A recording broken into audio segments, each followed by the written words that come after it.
Di sini gue diamanahin sama anak ESMA buat ngajar pengantar ekonomi 2 di eh, kegiatan iLearn ini.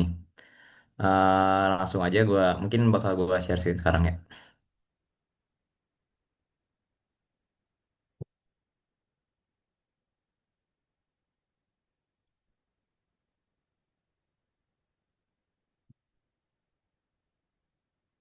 Oke, udah kelihatan kan ya? Kalau gitu gue langsung mulai aja. Jadi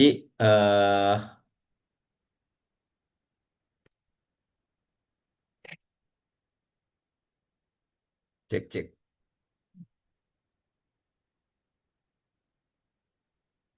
Oke, jadi di pengantar ekonomi 2 khususnya di part 2 ini kita bakal ngebahas soal open economy atau bisa dibilang makroekonomi tapi sifatnya itu udah terbuka.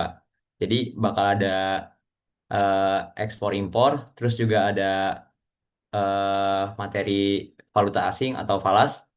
Terus kita bakal bahas mengenai ekonomi di waktu jangka panjang atau long run gitu. Nah, ini tips dari gua kalau buat ngerjain P2. Jadi buat di pilihan ganda itu perhatikan dulu apa instruksinya, terus juga baca soalnya jangan buru-buru gitu. Terus kalau ada hitungan jangan langsung kayak ntar-ntar aja, tapi dicoba dulu aja dipahamin dulu soalnya.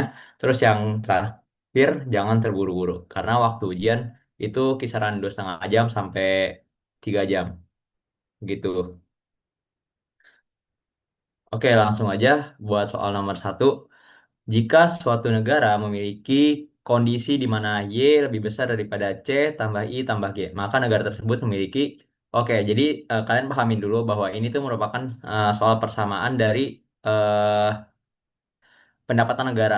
Jadi yaitu adalah pendapatan negara, maka di sini kan tadi ya udah aku bilang bahwa eh, ada variabel ekspor impor yang di mana di sini berarti eh,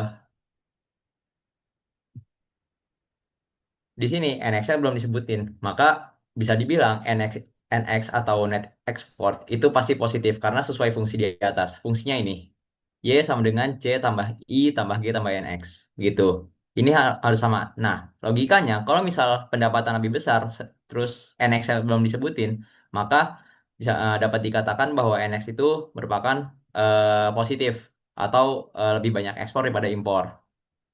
Nah, lalu di jawabannya juga ada NGO atau Net Capital Outflow. Nah, kita pahami dulu Net Capital Outflow itu apa. Jadi, Net Capital Outflow itu adalah seberapa besar modal yang keluar dari domestik ke luar negeri gitu. Nah, karena kita banyak ekspor, otomatis banyak modal kita atau banyak uang kita tuh ke luar negeri gitu. Maka bisa dibilang NCO kita tuh positif. Nah, di sini untuk menentukan NCO secara simpel ya, secara simpelnya itu lihat net ekspornya. Kalau net ekspornya positif, maka NCO itu juga positif gitu. Jadi ini jawabannya adalah yang A. Net capital outflow positif dan net export positif. Begitu. Oke, lanjut soal nomor 2. BTW kalau misal ada pertanyaan atau ada yang pengen ditanyain bisa by chat atau enggak potong langsung aja ya. Oke, lanjut nomor 2. Teori purchasing power parity tidak selalu berlaku karena A. Barang sejenis yang diproduksi negara berbeda merupakan barang yang bersifat perfect substitute. Terus yang kedua B. Banyak barang yang tidak diperjualbelikan antar negara dan banyak barang di kedua negara yang tidak bersifat perfect substitute. Terus yang C. Preferensi konsumen berbeda setiap negara. Terus yang D. Ada perbedaan harga barang antar negara. Oke, jadi buat penjelasan mengenai soal ini adalah teori purchasing power itu dapat dikatakan nilai tukar akan menyesuaikan diri sehingga harga dari suatu barang itu akan sama atau setara di berbagai negara. Tapi teori ini tuh kadang-kadang sering salah. Yang pertama itu ada aja barang yang non tradable atau yang tidak diperdagangkan lintas batas. Maksudnya kayak eh, nggak diperdagangkan ke negara lain gitu. Terus yang kedua bukan substitusi sempurna. Maksudnya adalah barang yang diproduksi di satu negara itu pasti punya perbedaan dari kualitas, merek, dan juga persepsi dari konsumen tiap negara. Jadi harganya juga bakal beda. Terus yang ketiga, ada hambatan perdagangan. Maksudnya adalah ketika kita ambil contoh Big Mac. Big Mac itu kan produk McDonald dan kita tahu bahwa McDonald itu dari Amerika gitu.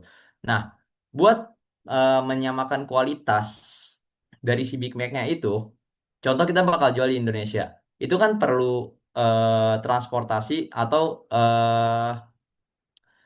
pengiriman yang tentunya tuh memakan biaya gitu. Sehingga harganya pun bakal beda di tangan kita gitu. Jadi Big Mac di Amerika sama Big Mac di Indonesia tuh bakal beda harganya gitu. Nah, jadi jawaban yang paling benar adalah yang B gitu. Banyak barang yang tidak diperjualbelikan antar negara, non tradable, terus juga banyak barang di kedua negara yang tidak bersifat perfect substitute. Efeknya adalah harganya juga bakal beda gitu soal nomor 2. Nah, lanjut buat soal nomor 3. Jika nilai tukar dinyatakan dalam euro atau dolar, maka dolar dikatakan terdepresiasi terhadap euro jika nilai tukarnya A turun 100.000 sehingga diperlukan baik euro lebih banyak untuk membeli barang dari Amerika Serikat. B turun 100.000 sehingga diperlukan euro lebih sedikit untuk membeli barang dari AS. Nah, buat jawabannya adalah ini penjelasannya. Dolar terdepresiasi terhadap euro jika nilainya pertama turun karena dia dolarnya terdepresiasi. Maka secara timbal balik euro akan terapresiasi gitu. Misal awalnya ada 1 euro, 1 euro itu sama dengan 1 dolar. Itu contoh aja. Nah, ketika dolar terdepresiasi, jadinya 1 euro sama sama aja kayak satu setengah dolar. Maka kalau kita beli barang dari Amerika yang seharga 3 dolar, awalnya kita mungkin bakal pakai 3 euro gitu buat beli barang tersebut. Tapi karena dolar terdepresiasi, maka kita cuma butuh 2 euro buat beli barang di Amerika gitu. Sehingga kita bisa pakai euro lebih dikit untuk membeli barang dari US. Nah, ringkasnya ketika dolar turun, dolar dolar jadi murah dan barang AS jadi lebih terjangkau bagi pemegang euro. Maka dari itu, jawaban yang paling tepat adalah yang B. Jadi nilai tukarnya turun, terus ceteris paribus alias faktor lain atau variabel lain tidak mempengaruhi, sehingga diperlukan euro lebih sedikit untuk membeli barang dari US. Gitu. Oke, ini soal nomor 4.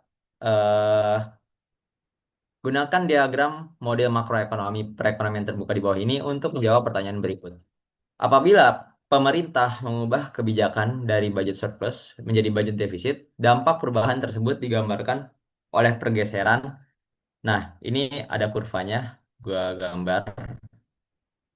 Nah, gini. Penjelasannya adalah kenapa tiba-tiba ada shifting di supply of renewable funds. Terus juga di sini kenapa sih nyambungnya gimana? Oke, jadi gua jelasin. Nah, ketika pemerintah itu menetapkan jadi budget defisit, otomatis eh, uang yang tersedia di masyarakat atau di pasar uang itu dipakai sama pemerintah gitu. Jadi uang yang harusnya bisa jadi pinjaman di masyarakat itu diambil sama pemerintah gitu sehingga supply dari uang pinjaman itu menurun, makanya dia geser ke kiri. Nah, dari sini kan ada real interest-nya bakal nyesuaiin ya gitu. Ketika real interest rate itu menyesuaikan, maka net capital outflow itu juga bakal berkurang gitu. Kenapa? Karena uangnya dipakai pemerintah gitu. Sehingga dia bakal berpengaruh juga ke kuantitas uang yang bisa ditukarkan ke mata uang lainnya. Jadi berturun. Jadi dia turun supply-nya gitu.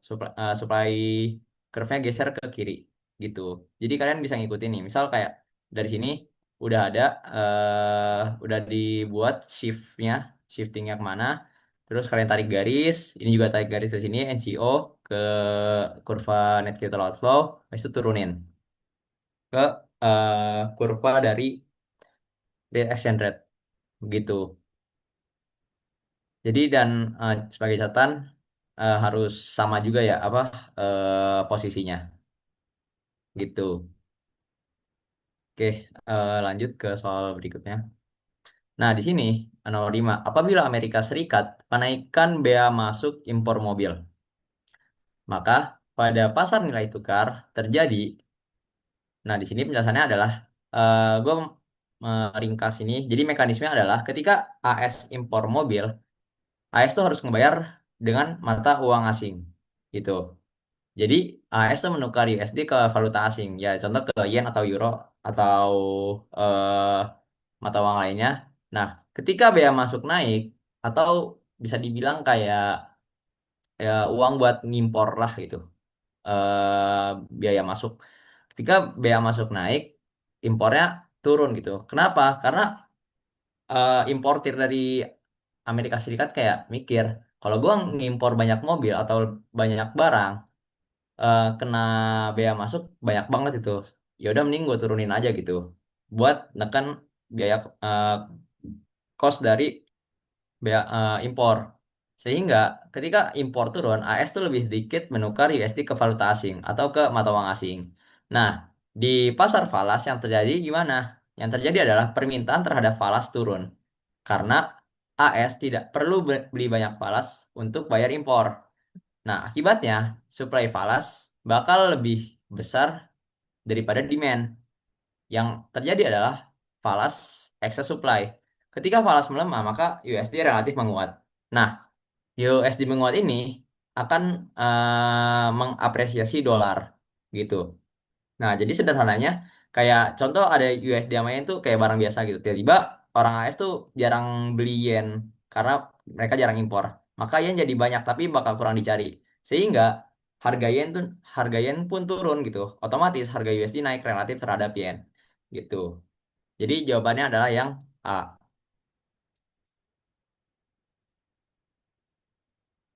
Oke, nomor 6. Dalam kasus mana kita dapat memastikan bahwa permintaan agregat secara keseluruhan akan bergeser ke kiri. Otomatis permintaan dari masyarakat atau agregat demand dari masyarakat tuh berkurang gitu. Nah, ini penjelasannya. Jadi jawabannya adalah yang B. Masyarakat ingin menabung lebih banyak untuk pensiun dan bank sentral mengurangi jumlah uang beredar. Kenapa nggak yang A? Karena yang A ini masyarakat lebih banyak tertarik pada barang impor. Ini bakal menggeser kurva aggregate demand ke kanan, tapi di sisi lainnya pemerintah menerapkan kebijakan kuota impor. Hasilnya adalah ambigu. Terus yang C, masyarakat jadi lebih suka berinvestasi di luar negeri sehingga terjadi depresiasi nilai tukar. Ini nggak nyambung. Terus yang D, ini juga nggak nyambung. Jadi jawabannya adalah yang B. Ketika banyak orang yang pengen menabung, mereka bakal ngurangin konsumsi, bukan? Nah, konsumsi konsumsi ini kan bagian dari kurva agregat demand, sehingga penurunan dari konsumsi ini akan menggeser kurva AD ke kiri, gitu. Lalu, ketika bank sentral ingin mengurangi jumlah uang beredar, ini adalah salah satu kebijakan kontraktif, gitu. Ketika jumlah uang beredar turun, suku bunga akan naik. Suku bunga yang tinggi itu juga bikin orang malas minjem uang untuk belanja atau bikin perusahaan malas minjem uang untuk investasi. Nah, penurunan dari konsumsi dan investasi ini bakal menggeser kurva AD ke kiri, gitu. Jadi jawabannya adalah yang B. Oke, lanjut ke nomor 7. Tekanan geopolitik telah mendorong kenaikan harga energi. Kenaikan harga energi ini menyebabkan kenaikan harga barang dan jasa secara keseluruhan. Dengan menggunakan teori sticky price pada kurva penawaran agregat jangka pendek atau SRAS, jika tingkat harga naik sebesar 5%, sementara ekspektasi kenaikan harga perusahaan di awal tahun hanya 3%, maka beberapa perusahaan dengan biaya menu atau eh, cost menu cost akan memiliki. Nah, di sini penjelasannya. Jadi, karena ada biaya menu atau menu cost, perusahaan-perusahaan itu tuh nggak langsung mengubah harga mereka gitu. Dan mereka tetap bertahan di kenaikan harga rendah 3% yang udah mereka rencanain sebelumnya gitu. Nah, jadi sebelumnya mungkin beberapa dari kalian belum terlalu ngeh apa itu menu cost. Jadi menu cost itu kayak harga yang tertera di menu gitu. Kalau misal ternyata inflasi naik atau turun yang enggak dan itu nggak sesuai dengan ekspektasi mereka, mereka pasti bakal ngeluarin biaya lagi untuk mengubah menu mereka atau price list mereka gitu. Jadi eh, beberapa dari mereka, sebagian dari mereka tuh mungkin bakal bertahan dengan menu yang udah mereka rancang di waktu sebelumnya gitu, sesuai dengan ekspektasi mereka gitu. Nah, oke lanjut. Jadi hal ini tuh ngebuat harga produk mereka tuh jadi lebih murah gitu. Karena inflasinya 5%, harga naiknya 5%, tapi mereka cuma naikin harga 3% gitu. Nah, dari sini mereka bakal produk mereka tuh bakal lebih murah gitu. Sehingga menarik banyak pembeli. Dan oleh karena itu jadinya perusahaan tersebut tuh bakal ningkatin produksi dan menambah jumlah barang yang ditawarkan di pasar gitu. Jadi jawabannya adalah yang C.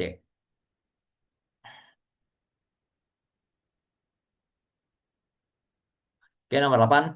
Manakah dari kejadian atau kebijakan berikut di suatu negara tentu yang tidak akan menyebabkan pergeseran kurva long aggregate supply atau LRAS?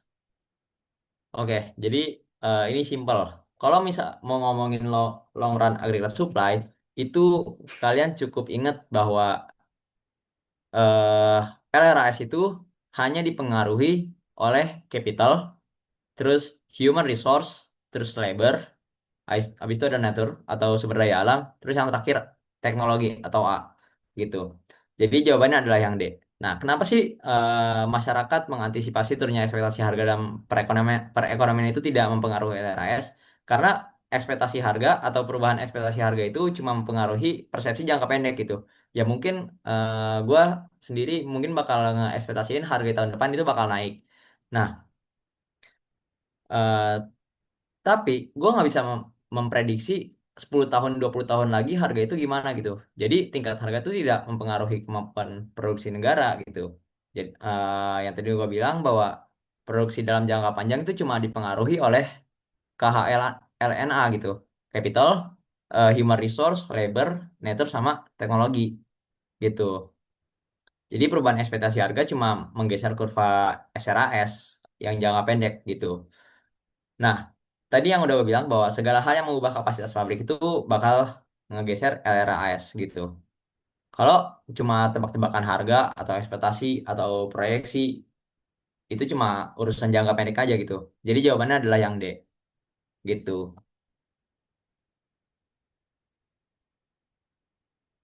Lanjut ke nomor 9.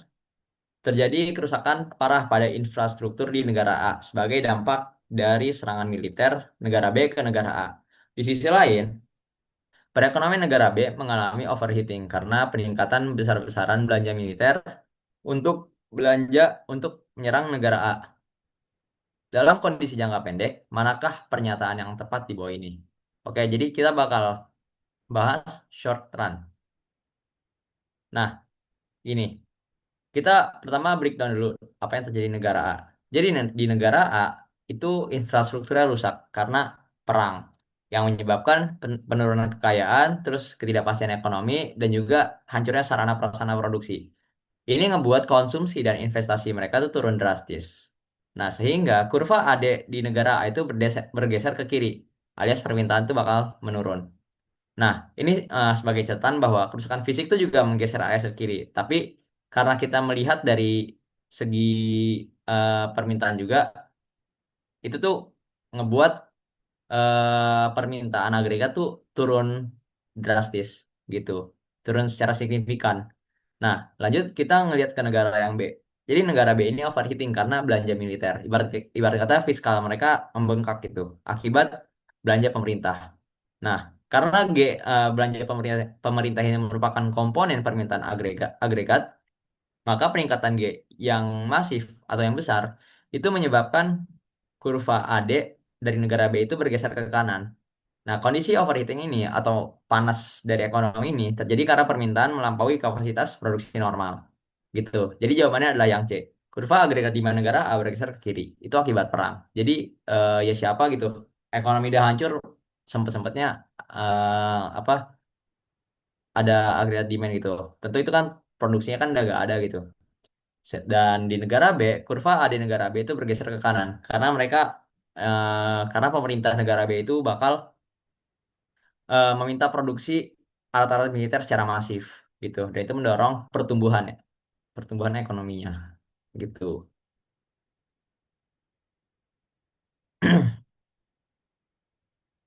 Oke, next. Nah, mengacu pada peristiwa yang sama pada soal sebelumnya, secara teori, apakah yang diprediksi akan terjadi pada negara A atau negara B dalam jangka panjang jika kedua negara tersebut tidak melakukan intervensi kebijakan apapun. Jadi ya udah gitu. Maksudnya dari soal ini tuh kayak dua negara tersebut tuh agak mau berubah gitu, nggak ada mau diplomasi atau segala macam. Nah, Jadi penjelasannya itu di negara A tuh bakal terjadi resesi atau penurunan pertumbuhan ekonomi karena permintaannya rendah dan juga banyak ada pengangguran yang tinggi, terus juga harga cenderung bakal turun. Jadi pekerja dari negara A akan menurunkan ekspektasi harga mereka atau upah mereka dan bersedia untuk menerima upah yang lebih rendah. Sehingga ini menggeser SRAS dari kiri ke kanan menuju keseimbangan jangka panjang gitu. Mungkin logiknya adalah kayak pertama, mungkin sebelumnya negara mereka hancur, terus berangsur-angsur pulih karena ada invisible hand atau secara mekanisme mereka bakal recovery sendiri gitu tanpa dan belum ada intervensi dari pemerintah. Jadi mereka recovery sendiri, produksi sendiri. Nah, dari situ permintaan mereka udah mulai muncul, tapi masih rendah. Terus mereka banyak yang nganggur juga gitu. Dan dari situ kayak tercipta ya lapangan kerja gitu yang sedikit dan mereka bersedia diupah sedikit juga gitu. Nah, dari sini mereka bisa menggeser SRAS itu dari kanan menuju keseimbangan jangka panjang. Otomatis mereka bakal balik lagi ke produksi natural gitu. Itu buat negara A. Jadi mereka mengalami resesi. Terus yang kedua dari negara B, mereka overheating karena permintaannya terlalu tinggi gitu. Atau harga-harga tuh bakal naik alias bakal inflasi. Terus juga pekerja-pekerja mereka bakal naikin ekspektasi harga karena misal kayak buruh mereka mengekspektasikan tahun depan tuh kebutuhan bakal naik karena belanja fiskal yang besar-besaran. Otomatis eh, buruh itu bakal menuntut upah yang lebih tinggi dan ini bakal menggeser SRAS ke kiri. Kenapa? Karena sekarang produksi itu bakal lebih mahal gitu buat ngebayar buruhnya gitu. Jadi mereka bakal ngurangin buruh dan produksinya bakal berkurang juga gitu. Ntar bakal balik lagi ke titik potensial atau titik naturalnya gitu. Nah, di sini juga dijelasin bahwa di mekanisme penyesuaiannya dalam jangka panjang tanpa intervensi pemerintah, perekonomian itu akan melakukan penyesuaian diri.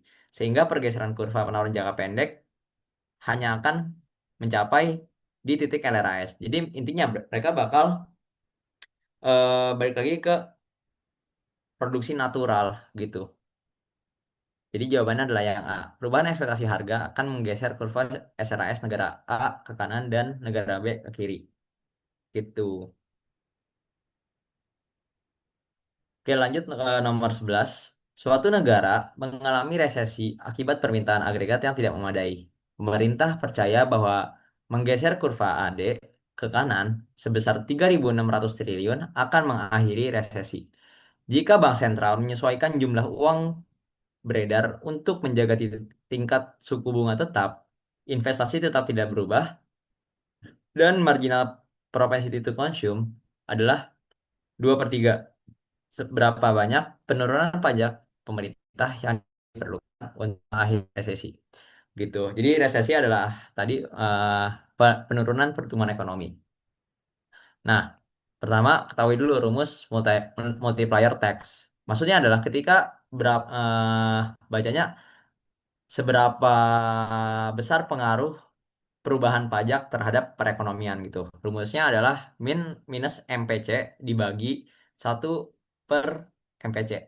Maka min 2/3 dibagi 1 dikurang 1/3 gitu.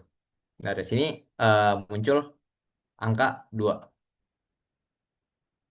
Angka 2 ini menunjukkan bahwa setiap perubahan pajak akan berdampak 2 kali lipat ke agregat demand. Tandanya, tanda negatif ini artinya adalah pajak harus turun supaya supaya agregat demand tuh naik gitu. Nah, terus yang kedua, kita bisa ngitung perubahan pajaknya berapa sih yang spesifik gitu. Buat bisa kita targetin itu. Biar ketemu jawabannya juga. Jadi delta AD kan kita perlu eh delta AD itu dari 3.600 triliun. Maksudnya adalah ketika kita butuh 3.600 triliun untuk mengakhiri resesi gitu, pertumbuhan. Nah, jadi kan kita udah nemu 2 kali lipat nih. Multiplier tax-nya berapa? Nah, itu bakal dikali sama delta T-nya belum ketemu gitu. Berapa pajak sih yang harus kita turunin atau kita hilangin gitu. Nah, dari sini Dua kali berapa yang menghasilkan 3.600. Nah, dari situ jawabannya adalah yang eh, B, 1.800 triliun. Karena dua kali 1.800 tuh sama dengan 3.600. Jadi, butuh penurunan pajak atau penghilangan pajak sebesar 1.800 triliun untuk mendorong perekonomian sebesar 3.600 triliun untuk mengakhiri resesi. Jadi jawabannya adalah yang B. Gitu. Oke, nomor 12. Jika Bank Sentral dalam pertanyaan sebelumnya justru mempertahankan jumlah uang beredar dan membiarkan tingkat suku bunga berubah, maka perubahan permintaan agregat yang dihasilkan dari penurunan pendapatan pajak pemerintah tersebut akan menjadi, nah di sini maksudnya adalah efek crowding out. Jadi efek crowding out itu apa? Simpelnya adalah pemerintah sama swasta itu rebutan uang, gitu. Jadi ini ketika pemerintah menurunkan pajak, nah permintaan agregat tuh bakal naik gitu. Jadi ini meningkatkan permintaan uang di masyarakat. Nah, karena bank sentral mempertahankan jumlah uang beredar, atau tidak menambah jumlah uang, kenaikan permintaan uang tersebut akan menyebabkan suku bunga naik gitu. Nah, suku bunga naik ini maksudnya gimana? Suku bunga real naik gitu. Jadi harga sebuah pinjaman, bukan suku bunga nominal yang ditetapkan oleh bank sentral. Nah, dampak akhirnya adalah suku bunga yang lebih tinggi ini bakal ngurangin investasi swasta. Ya karena pemerintah sama swasta tuh jadi dan masyarakat tuh bakal rebutan uang juga gitu. Sehingga kenaikan total aggregate demand itu tidak akan sebesar yang diharapkan semula gitu. Jadi akan terjadi pengurangan efek dari multiplier. Namun arahnya tetap positif karena pajak tetap turun. Intinya adalah kalau bank sentral itu diem aja dan tidak membantu menurunkan suku bunga, maka kebijakan penurunan pajak tadi akan terhambat oleh kenaikan suku bunga, alias efek dari crowding out. Jadi hasilnya bakal lebih kecil dari hitungan multiplier murni yang tadi udah dihitung di soal 11. Jadi jawabannya adalah yang C, lebih kecil tapi masih masih positif. Oke, lanjut nomor 13. Misalkan penurunan suku bunga menyebabkan pengangguran berkurang dan tingkat output meningkat di negara peninsula. Kebijakan yang dapat diambil oleh otoritas moneter peninsula untuk mengatasi persoalan overheating yang mungkin terjadi dalam ekonomi adalah, jadi jawabannya adalah yang A.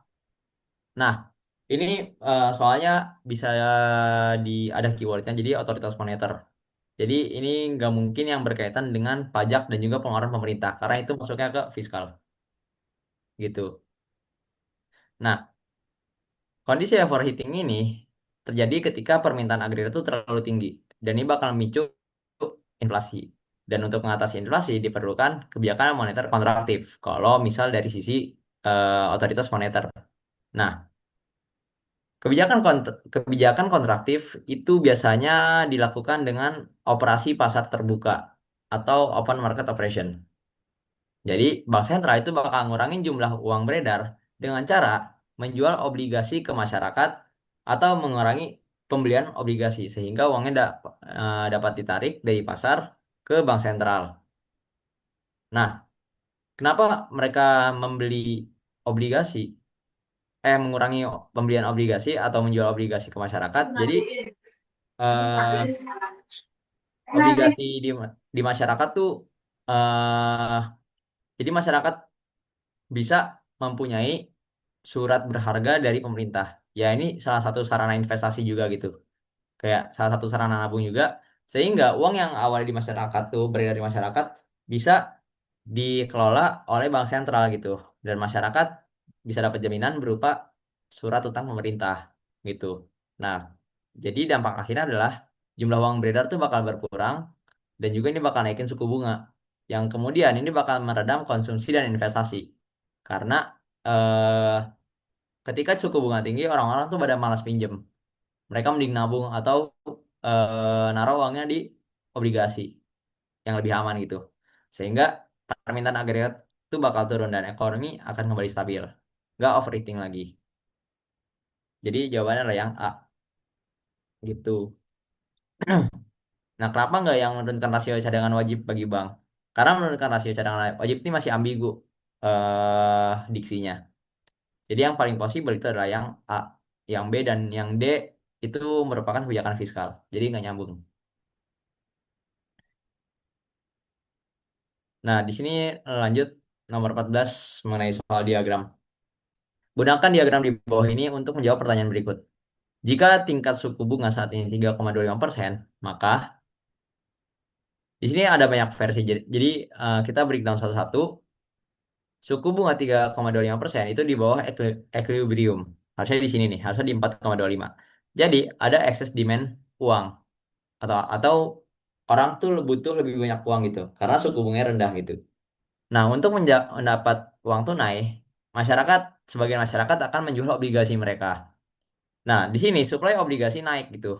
Penawaran obligasi naik sehingga harga obligasi itu turun. Ketika harga obligasi turun dan suku bunga berbanding terbalik, maka suku bunga akan naik kembali ke 4,25%. Jadi, kalau simpelnya adalah ketika harga obligasi itu turun, maka suku bunga tuh pasti bakal naik. Itu berbanding terbalik hubungannya. Kenapa? Karena dapat dibilang pemerintah tuh pengen obligasinya terjual dan salah satu cara cara paksa buat menaik apa obligasi itu biar laku, biar kejual di masyarakat, mereka naikin suku bunga gitu, sehingga obligasi mereka tuh terserap gitu. Jadi uang tuh nggak bakal beredar banyak-banyak di masyarakat. Nah, dari sini efek lanjutnya adalah pada suku bunga 3,25 itu bakal terjadi kekurangan uang karena permintaan lebih besar daripada penawaran. Untuk mendapatkan uang, masyarakat di pilihan A ini bakal menjual obligasi mereka gitu. Dari aksi ini bakal ngebuat harga obligasi itu jatuh dan otomatis menaikkan suku bunga kembali ke titik equilibrium gitu.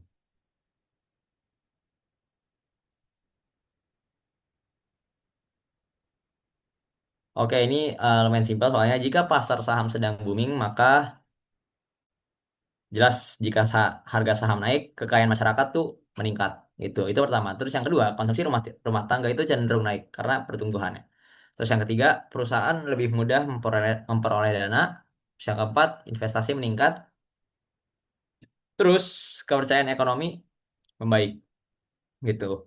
Karena ekonomi lagi bagus-bagusnya, ini bakal ada resiko overheat gitu. Maka dari itu, biasanya bank sentral tuh mengambil kebijakan untuk meredam overheat dengan cara kebijakan moneter kontraktif, yaitu menjual obligasi. Nah, saat bank sentral menjual obligasi, uang tuh ditarik dari masyarakat, jelas, dan jumlah uang yang beredar tuh berkurang. Suku bunga naik, dan juga agregat demand tuh bakal kembali terkendali. Maksudnya adalah bakal shifting ke kiri gitu, karena bakal neken permintaan dari masyarakat. Jadi jawabannya adalah yang C gitu.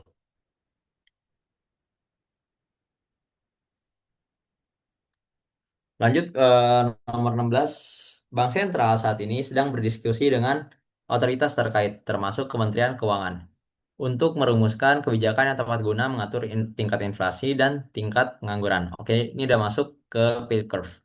Saat ini tingkat pengangguran alami diukur sebesar 6%. Koefisien dalam kurva Phillips atau alfa adalah 0,2 dan tingkat expected inflation dari dunia usaha adalah 5%. Jika pemerintah bertujuan untuk meningkatkan output atau produksi guna menyerap lebih banyak tenaga kerja dan mengurangi tingkat pengangguran menjadi 5%, kebijakan moneter mana yang harus dipilih di antara kebijakan berikut. Nah, di sini kebetulan semuanya moneter sifatnya. Nah, tapi di sini tuh ada perhitungannya juga gitu, sehingga lebih tepat eh, kebijakan yang bakal diambil. Nah, pertama kalian harus pahami dulu rumus Phillips. Nah, ini sebenarnya harusnya cuma disenggol dikit di P2 gitu. Cuman bakal keluar banyak di makroekonomi yang bakal ngambil ini bakal ketemu lagi. Nah, ada dua metode dari sini. Metode pertama tuh ketika koefisien alfa itu melekat pada inflasi. Terus yang kedua, koefisien alfa yang melekat pada pengangguran. Ini sebenarnya just a noise sih, tapi boleh-boleh dipelajarin. Nah, kalau pakai metode pertama, eh U sama dengan U rate natural dikurang alfa dikali inflasi dikurang expected inflation. Nah, ketika kita masukin U rate-nya berapa? U rate 5%, eh, dari sini pengen ngurangin pengangguran jadi 5%, terus 6% ini dari mana? Dari pengangguran natural atau U rate natural.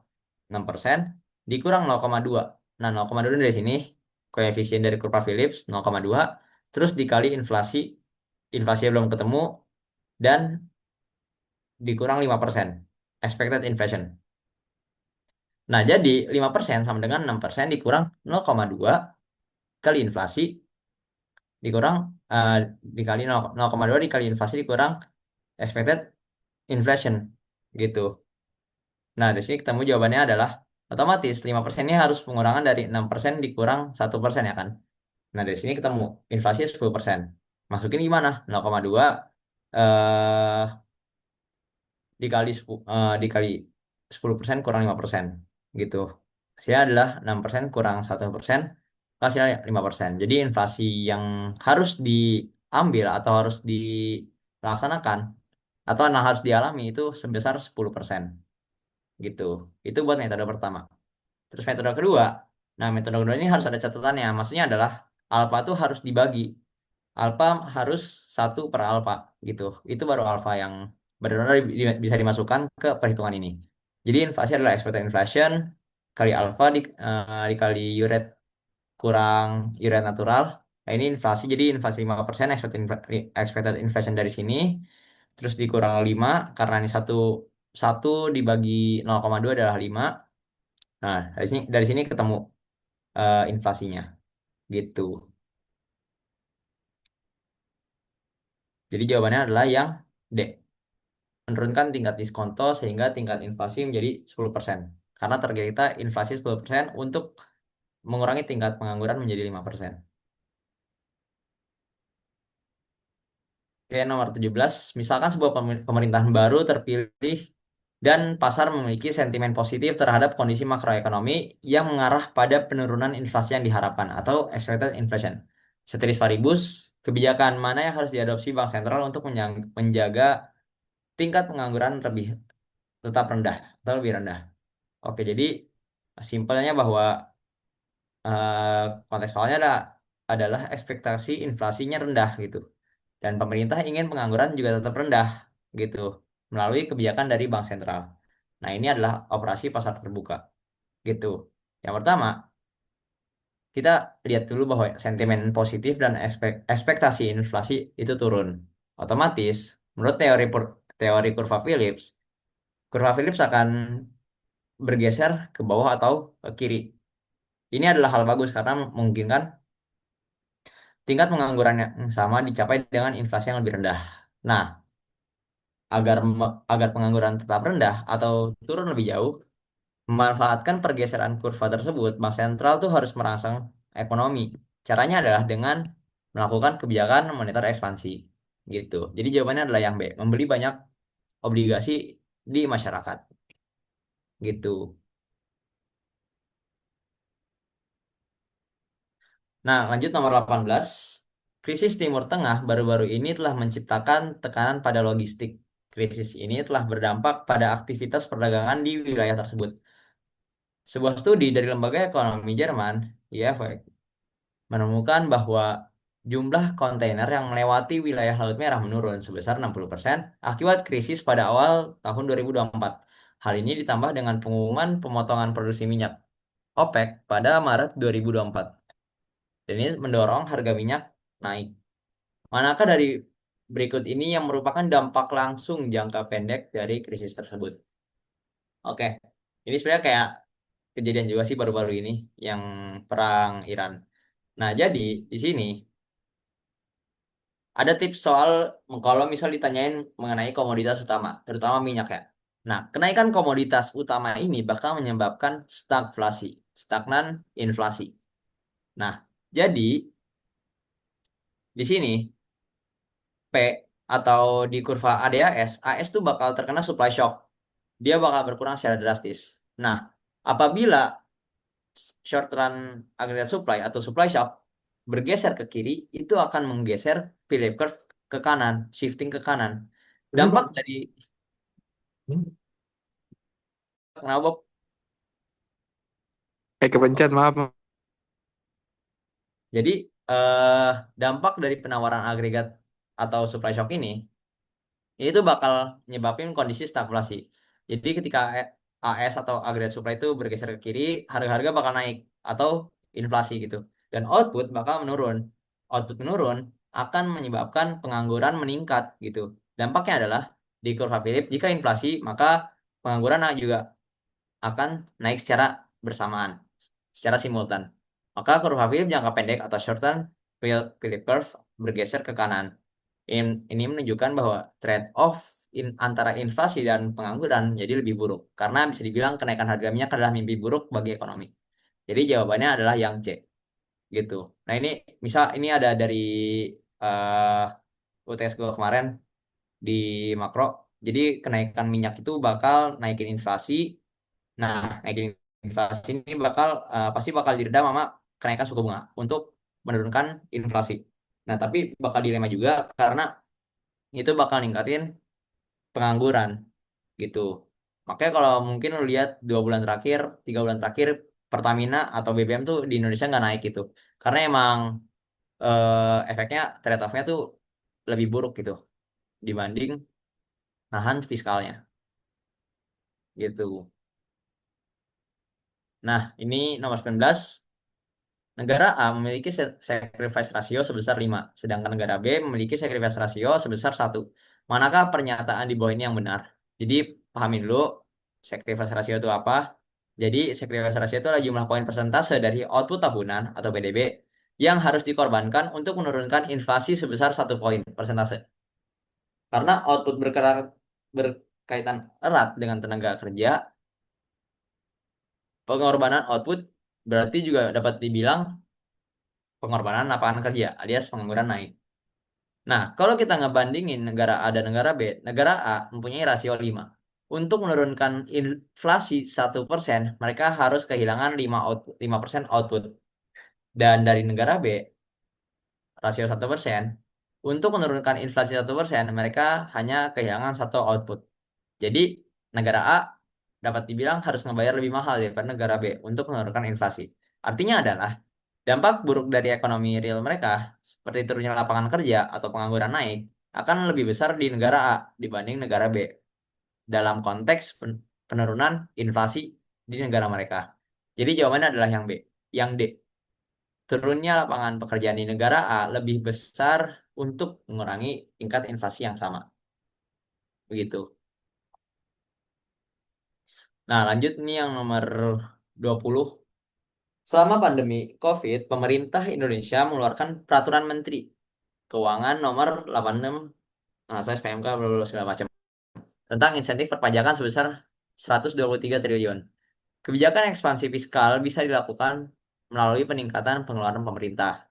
Menurut model penawaran dan permintaan agregat, kebijakan mana yang lebih efektif mempengaruhi baik agregat demand maupun agregat supply gitu. Nah, ini bisa di jawabannya adalah yang C. Kenapa yang C? Karena kalau dari sisi permintaan, pemotongan pajak ataupun belanja pemerintah akan meningkatkan permintaan agregat atau agregat demand. Secara teori, belanja pemerintah tuh bisa dibilang punya efek multiplier yang lebih besar.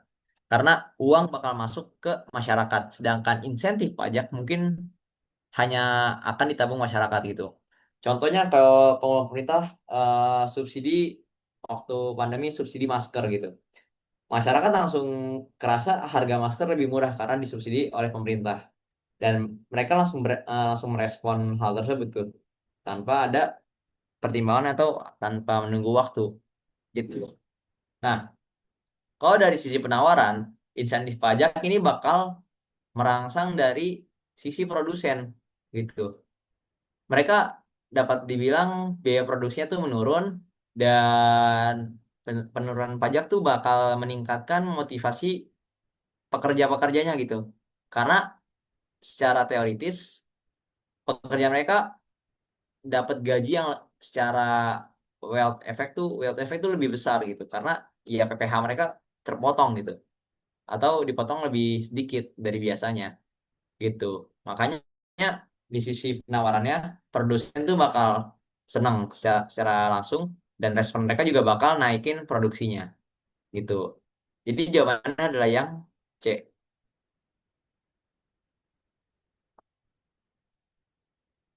Nah, oke lanjut ke soal esai. Dari sini, soal esai ini di pengantar ekonomi itu sebenarnya ada niche ya. Karena waktu gua di PS1 juga misinya nggak terlalu on point banget tuh. Cuman di sini tuh emang selalu ditanya soal kebijakan. Jadi pahamin dulu pondasinya apa, soalnya juga dibaca dengan baik, karena kadang-kadang esainya tuh disuruh milih gitu. Ada 5 soal disuruh milih 4 atau suruh milih 3 gitu. Nah, terus yang paling penting adalah kalau misal kalian nyeping, itu jangan terlalu melenceng dari konteks ekonomi. Jadi jangan terlalu terlihat kayak nggak tahu apa-apa gitu.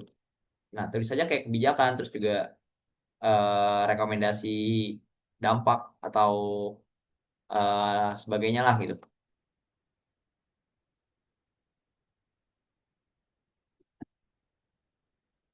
Oke, jadi lanjut ke soal pertama. Mikronesia merupakan sebuah negara perekonomian terbuka kecil. Berikut ada data-datanya.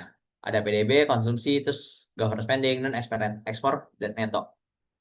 Nah, yang poin satu, berdasarkan data tersebut, hitunglah besar nilai investasi, tabungan nasional, dan juga NCO.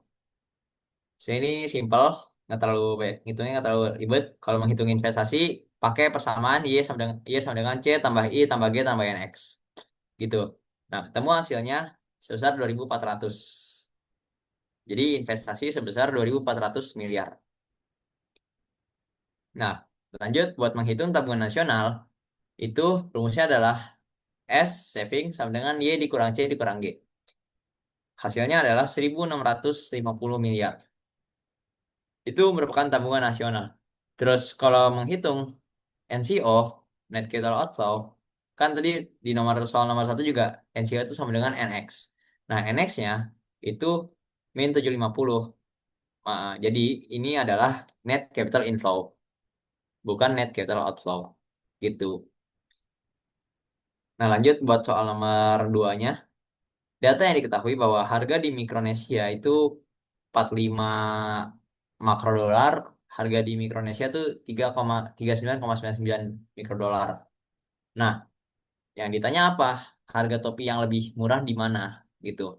Jadi perbandingannya tuh gini aja, kayak misal kita acuannya adalah pakai mikrodolar itu.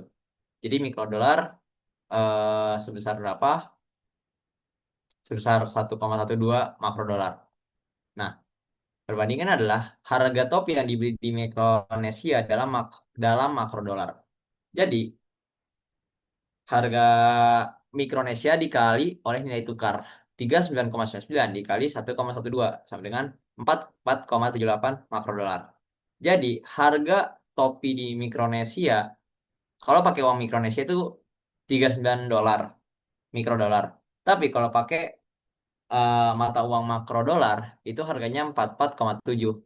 Jadi secara eh, kesimpulannya adalah harga topi tersebut tuh lebih murah di Mikronesia gitu. Kalau dikonversi ke mata uang yang sama.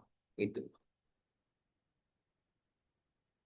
Oke, lanjut ke nomor yang B. Venezuela adalah salah satu negara yang mengalami masalah ekonomi paling parah dalam beberapa tahun terakhir. Krisis ekonomi berkepanjangan yang diperparah oleh ketidakstabilan politik dan penurunan harga energi telah melemahkan mata uang dan sistem perbankan negara tersebut. Banyak warga negara Venezuela memilih untuk memindahkan uang mereka ke negara-negara Amerika Latin lainnya atau negara-negara lain yang lebih aman, yang mengakibatkan pelarian modal atau capital flight yang signifikan. Sebagai seorang ekonom, buatlah analisis bagaimana krisis tersebut mempengaruhi nilai tukar, NCO, dan Noble Funds di Venezuela. Gunakan diagram yang relevan. Oke, ini ya diagramnya. Jadi, yang pertama, market dari loanable funds-nya itu bakal meningkat Kenapa? Karena dapat dibilang mereka tuh gak ada apa ya? Bisa dibilang masyarakat mereka tuh bakal make uangnya atau ngambil uangnya untuk dilarikan ke luar negeri gitu. Sehingga NCO-nya tuh keluar banyak gitu. Tapi bukan dalam konteks ekspor. Mereka mindahin uang mereka gitu. Modal-modal mereka tuh mereka pindahin ke luar negeri yang lebih aman. Jadi NCO-nya juga bakal tinggi. Nah, NCO tinggi ngebuat real exchange rate dari mereka tuh turun gitu. Uang mereka tuh jadi banyak di global, jadi banyak di pasar global, ngebuat nilai tukarnya juga lebih rendah gitu. Ya, uangnya kebanyakan gitu, nggak berguna juga gitu. Ini buat analisisnya gitu. Jadi mereka mindahin aset mereka. Mereka bakal narik uang mereka dari Venezuela, terus mereka pindahin aset mereka ke luar negeri, net capital outflow-nya tinggi, dan exchange-nya bakal lebih rendah gitu.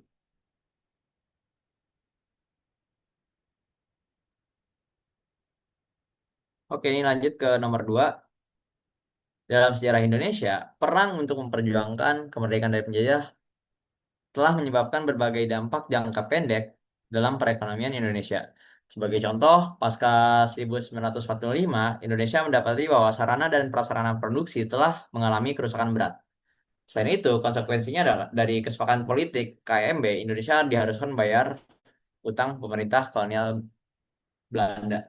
Untuk itu, pada tahun 1950-an, pemerintah Indonesia melakukan berbagai kebijakan untuk memperbaiki kondisi perekonomian nasional seperti memberikan kemudahan usaha bagi pengusaha pribumi, terus juga pengambil alihan perusahaan Belanda. Terus pada tahun 1955, pertumbuhan ekonomi Indonesia tercatat mencapai 5% di atas pertumbuhan ekonomi sebelum kemerdekaan. Nah, berdasarkan informasi di atas, jawablah pertanyaan berikut ini dan gunakan analisis ADAS untuk menjawab pertanyaan A dan B. Oke, jadi yang buat yang A itu salah satu dampak perang ya bakal mengganggu keseimbangan ekonomi jangka pendek dan jangka panjang. Nah, ada kerusakan sarana dan prasarana juga. Nah, jadi ini grafiknya. Grafiknya adalah AS itu bakal ke kiri, shifting ke kiri. Nah, tapi jangan lupa sini juga ada LRAS-nya. Kalian tarik aja, tarik lurus, dia bakal berbentuk vertikal. Nah, di sini kalau terjadi kerusakan sarana dan prasarana produksi, itu akan men-shift kurva AS ke kiri gitu. Nah, P naik dan juga Q turun sehingga menyebabkan stagflasi. Nah, yang ditanya dalam jangka panjang gimana?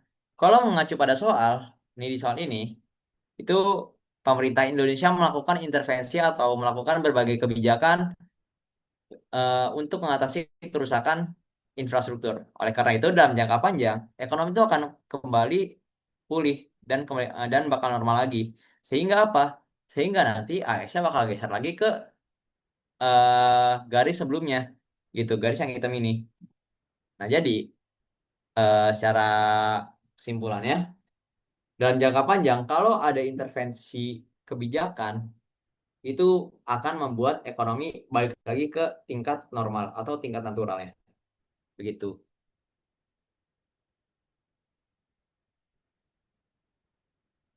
Oke, yang B, saat ini pemerintah Indonesia mengeluarkan kebijakan yang mempermudah impor bagi pengusaha pribumi agar bisa bersaing dengan pengusaha Belanda. Bagaimana pengaruh kebijakan tersebut terhadap keseimbangan ekonomi jangka pendek dan jangka panjang Indonesia? Asumsikan kondisi ceteris paribus, ekspor, dan sarana produksi tidak mengalami perubahan. Oke, jadi nggak ada perubahan dari sarana produksi yang udah hancur, ekspor juga nggak ada. Nah, ini kurvanya. Jadi, ketika ada kebijakan impor, buat para pengusaha, nah ini pengusaha pribumi, otomatis mereka bisa berproduksi lebih banyak gitu. Sehingga kurva AS itu bakal geser ke kiri. Yang di mana efek jangka pendeknya adalah output dan PDB bakal turun. Bakal bakal naik gitu. Terus tingkat harga bakal turun. Efek jangka panjangnya adalah ada mekanisme pasar di mana ada penyesuaian upah tenaga kerja dan ekspektasi harga. karena ekonomi akan panas gitu. Ekonomi akan tumbuh dan panas. Otomatis harga-harga barang naik bakal naik gitu.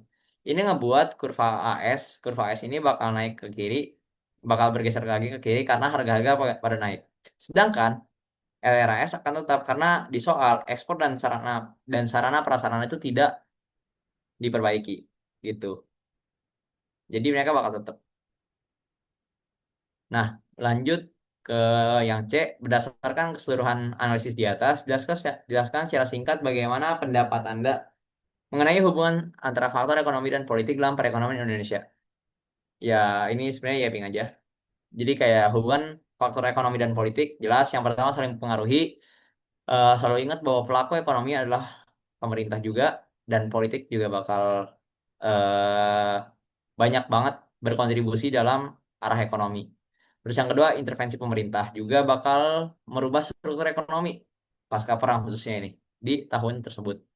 Kalau pelajaran yang diambil ya jelas regulasi politik itu nyata dalam membangun kapasitas pengusaha. Itu pertama. Terus yang kedua, kalau ngelihat supply side, impor itu bisa mempermudah akses input produksi. Ya baik lagi gitu, bahwa itu adalah kebijakan politik gitu.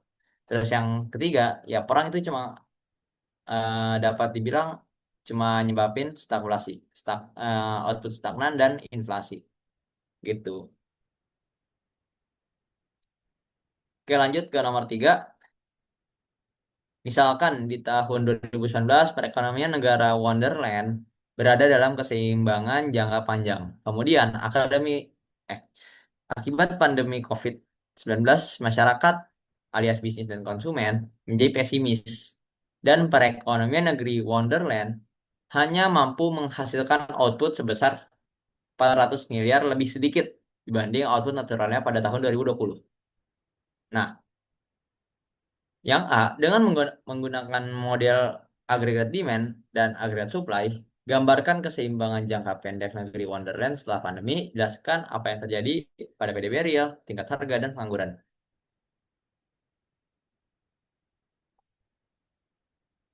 Oke, jadi, nah di sini. Pertama, kita harus menganalisis dulu jangka pendeknya dari kurva AS dan kurva AD.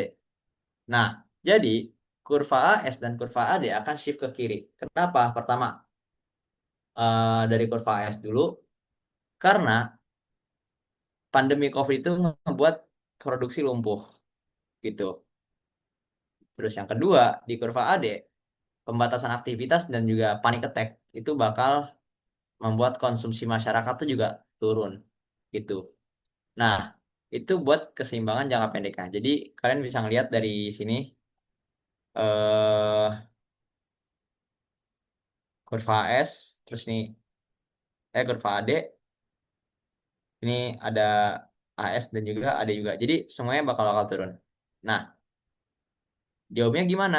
Jadi yang harus kalian bisa klasifikasiin itu pertama harus melihat kalian bisa ngegambar dulu kurva ini.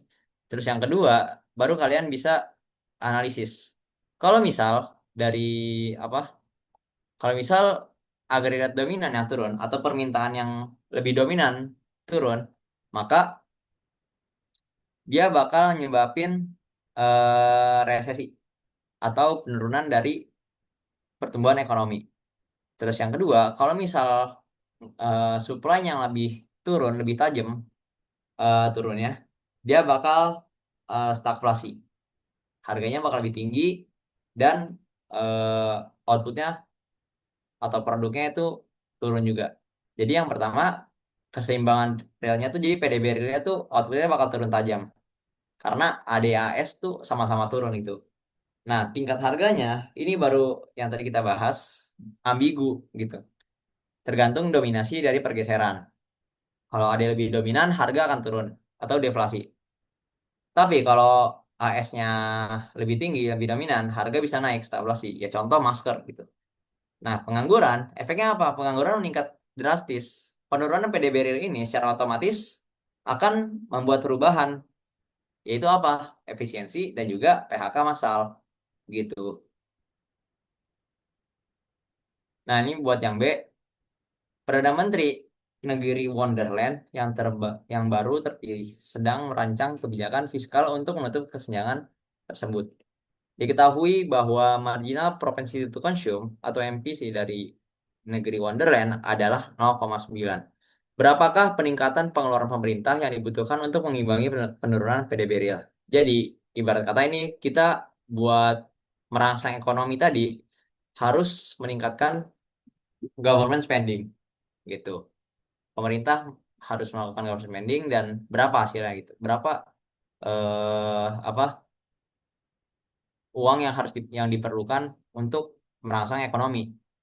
Nah, jadi pertama kalian harus ketahui rumus ini atau multiplier effect. Multiplier effect itu rumusnya adalah satu dikurang MPC. Nah, karena ini MPC 0,9, jadi multiplier effect-nya adalah 10. Artinya apa? Artinya setiap perubahan atau pengeluaran pemerintah sebesar $1 akan menggerakkan ekonomi sebesar $10. Jadi dibutuhkan 400 miliar. Ini dari soal ya. Dibutuhkan 400 miliar untuk mengimbangi penurunan PDB real. Maka pemerintah butuh uang berapa yang harus dibelanjakan agar penurunan PDB ini teratasi.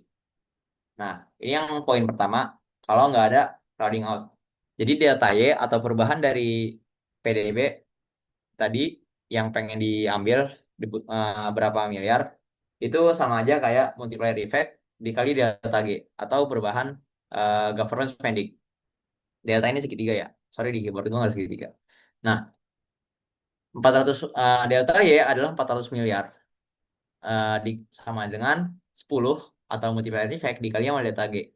Nah, 10 kali berapa yang menghasilkan 400 miliar atau 400 miliar dibagi 10. Nah, ketemulah government spending sebesar 40 miliar.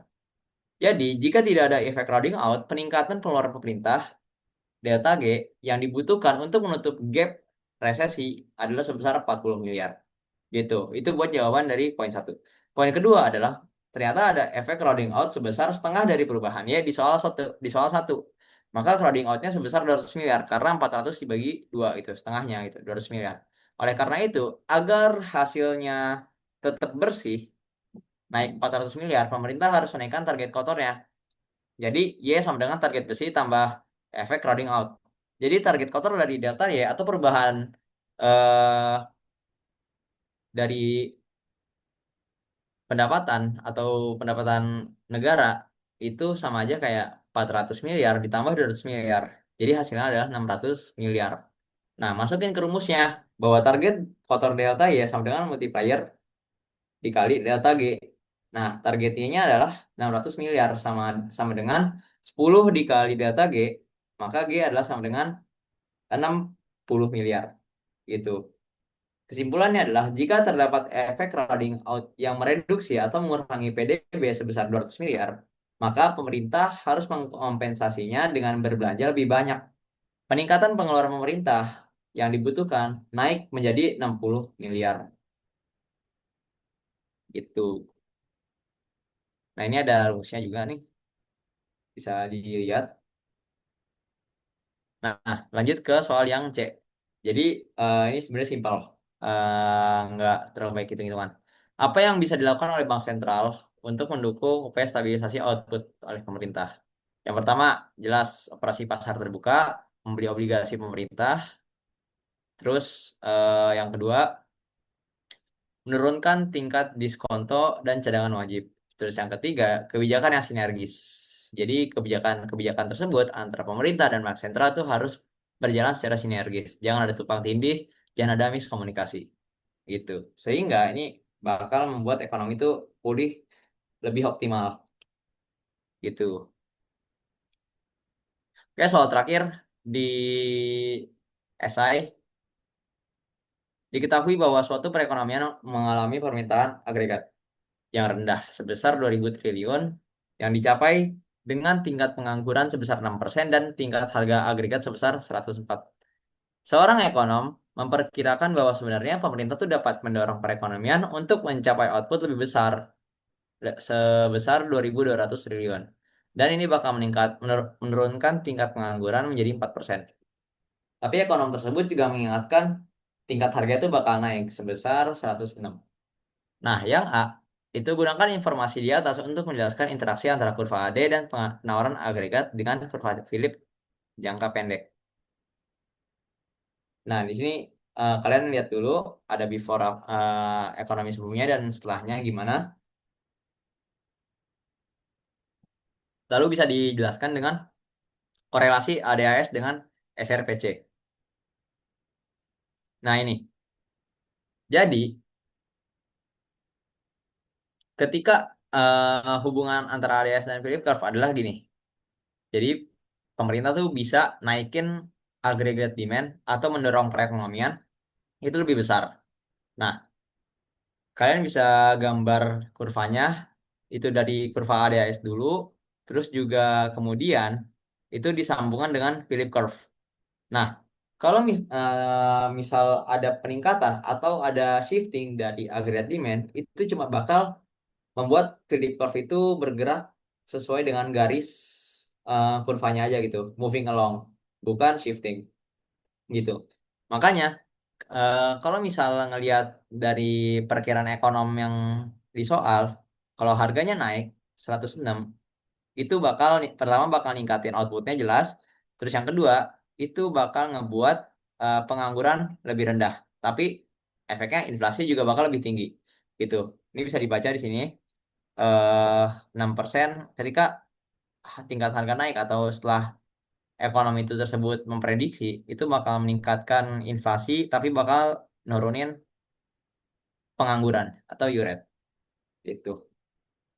Nah ini pergeseran ada karena menyebabkan pergerakan titik di SRAS secara simultan dan diterjemahkan menjadi pergerakan titik di sepanjang kurva SRPC di atas kiri atas. Kesimpulannya adalah peningkatan AD bakal um, membuktikan atau menyebabkan trade-off jangka pendek, yaitu inflasi naik tapi pengangguran turun. Itu. Lanjut ke yang B, ya ini ada teori dari Milton Friedman, Edmund Phelps, kalau pengambil kebijakan akan menghadapi trade-off antara inflasi dan pengangguran.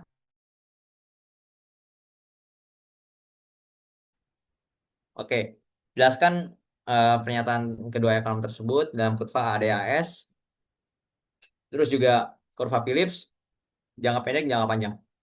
Terus jelaskan juga apa yang terjadi pada jangka panjang apabila para pengambil kebijakan menempuh kebijakan moneter yang bersifat ekspansif. Oke, ini short run-nya. Ada trade-off antara inflasi dan pengangguran. Ketika AD naik, inflasi turun, produksi naik, unemployment turun. Ketika AD turun, inflasi turun, Q turun, tapi unemployment naik. Kalian bisa pahamin aja, gitu. Pahamin kayak, misal ekonomi lagi bagus, produksi lagi naik, dan orang-orang atau pengusaha tuh bakal produksi lebih banyak, butuh apa? Butuh pekerja, sehingga unemployment turun. Tapi karena ekonomi lagi bagus, itu ngebuat masyarakat berekspektasi bahwa harga-harga bakal naik gitu. Jadi inflasi itu bakal naik gitu atau ada kenaikan harga. Itu short run-nya.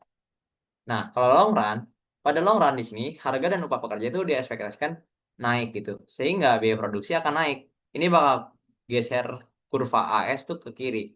Sehingga output akan kembali normal tapi dengan tingkat harga yang lebih tinggi. Nah, ini eh apa kurvanya? Nah, kenapa di Philip curve itu kurvanya vertikal lurus? Karena balik lagi ke teori si Milton sama Edmund bahwa di jangka panjang tuh cuma ada pengangguran natural gitu dan nggak ada korelasi antara inflasi dan pengangguran dalam jangka panjang gitu. Jadi nggak ada korelasinya itu. Berapapun inflasi nanti, pengangguran pasti bakal kembali ke tingkat normalnya dalam jangka panjang gitu. Makanya lurus juga. Kalau ADAS juga lurus ya karena LRAS tuh seberapa besar atau apa kalau dalam jangka waktu panjang supply itu atau produksi itu bakal kembali ke titik normalnya gitu. Kecuali ada perubahan tadi yang gue sebut di awal soal yang ada KHLNA gitu. Jadi ini grafiknya. Nah, buat jawab dari pernyataan terakhir tuh yang kebijakan moneter. Kalau pakai kebijakan moneter ekspansif dan jangka panjang, itu pasti bakal gagal. Kenapa? Karena eh, kebijakan moneter ekspansif tuh dalam konteks pengangguran, dia cuma jadi solusi sementara doang gitu. Karena pengangguran atau output nanti bakal kembali ke tingkat natural. Satu-satunya dari permanen, yang permanen dari kebijakan moneter ekspansif ini adalah ya tingkat inflasi yang jauh lebih tinggi gitu. Jadi ke kebijakan kalau mau bicara soal pengangguran dan output dalam jangka panjang itu ada namanya teori endogen teori. Jadi dalam jangka panjang tuh pengangguran dan produksi itu dapat ditingkatkan melalui peningkatan capital, human, labor, terus juga teknologi gitu. Itu dipelajari di makro, tapi kalau mau ditulis di jawaban juga nggak apa-apa. Namanya endogen teori gitu. Terus terakhir yang C, diketahui bahwa bank sentral memutuskan menurunkan inflasi dengan menggunakan kurva ADAS dan kurva Phillips. Jelaskan dampak keputusan tersebut terhadap output, employment, tingkat harga baik jangka pendek maupun jangka panjang. Oke, bank sentral menurunkan inflasi, dia berarti menjual obligasi, mengurangi uang beredar, dan ini kurvanya, alias inflasi turun. Kalau inflasi turun, otomatis minta apa masyarakat tuh bakal menurunkan konsumsinya gitu. Otomatis ada bakal shifting ke kiri, terus di sini disambungin sama kurva SRPC dari Philip Curve, dia bakal nurunin inflasi tapi bakal nambah pengangguran. Jadi kesimpulannya adalah kebijakan menurunkan inflasi ya harus dibayar mahal di jangka pendek, yaitu berupa penurunan output, terus penurunan employment alias pengangguran naik, dan juga bakal penurunan tingkat harga gitu. Nah, jangka panjangnya gimana? Jangka panjangnya, di jangka panjang, AS atau agregat supply itu bakal geser ke kanan karena ekspektasi harga atau biaya itu bakal rendah gitu. Jadi ini merupakan mekanisme pasar karena banyak pengangguran, jadi mereka tetap milih dibayar rendah gitu agar tetap kerja. Nah, jadi kurva AS itu bakal geser ke kanan dan menciptakan tingkat harga yang lebih rendah dari sebelumnya. Tapi outputnya bakal kembali ke level natural. Nah, dari efek ini, mekanisme ini, output akan kembali ke level natural pertama. Terus yang kedua, unemployment akan kembali ke level natural.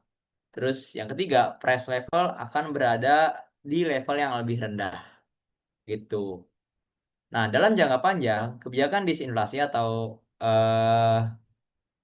kebijakan moneter kebijakan moneter kontraktif ini tuh bersifat netral terhadap sektor real karena output dan employment akan kembali ke tingkat alamiahnya. Sementara ada satu-satunya dampak permanen adalah ketika bank sentral berhasil dalam menekan tingkat harga, inflasi itu bakal jauh lebih rendah dan lebih stabil. Jadi ekonomi itu bakal lebih stabil gitu. Jadi take note saja bahwa kebijakan bank sentral itu bakal nggak berpengaruh kepada produksi atau output dan juga pengangguran. Tapi berhasilnya adalah ketika inflasi dan tingkat harga tuh turun secara signifikan dan ekonomi itu bakal stabil lagi gitu.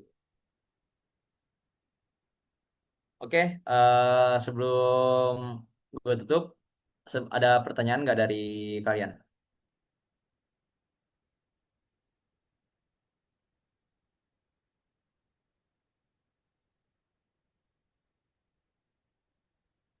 Kalau nggak ada, thank you yang udah datang.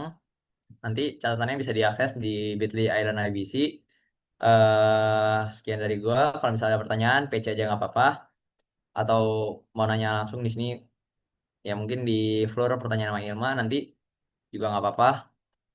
Sekian dari gua serahin ke Kesma. Assalamualaikum warahmatullahi wabarakatuh. Waalaikumsalam warahmatullahi wabarakatuh. Oke, makasih Kak Dava yang udah menjelaskan materi pada island kali ini. Dan terima kasih juga buat teman-teman semua yang udah datang hari ini. Mungkin sekian dari kita. Bagi yang mau live boleh. Makasih ya udah datang.